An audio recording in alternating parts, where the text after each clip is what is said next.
WF House presents an unabridged recording of Cleaner by Jess Shannon, narrated by Charlie Sanderson. For my mom and dad, Kiss. Back then, I still belonged entirely to myself and seemed very comfortable that way. As the eldest child, I was much photographed, resulting in a long sequence of metamorphoses.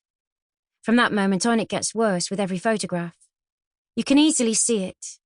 In the very next picture, I already appear as my parents' ape.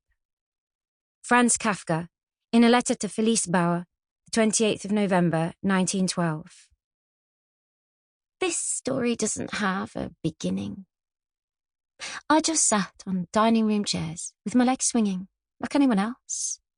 Grew possessive over junk plastic, shoveled chicken nuggets down my throat at birthday parties, and spent enough time gazing quizzically at the sun to grow yearly, like any uniform sapling. I outgrew clothes and shoes faster than my siblings and felt guilty for it.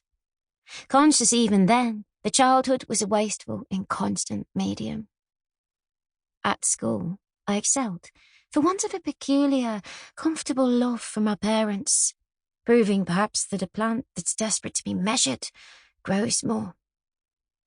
I equated nurture with expectation, and so I studied ruthlessly, endlessly, until I found myself in my mid-20s, crowned with an obscene amount of paper, proving my brain had grown beyond capacity and with an ungodly amount of student debt. Shit.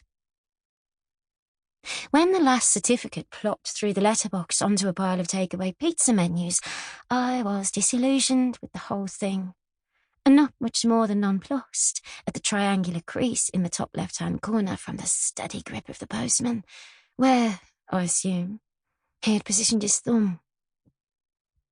The poor choice of font did not upset me, nor indeed did the quality of the paper, which was not unlike single-ply toilet roll. Back in my bedroom, stood adrift on the only spot of carpet unobscured by dirty laundry, I thought about hanging this thing up nicely in a frame on the wall. That was what proud people did, of course.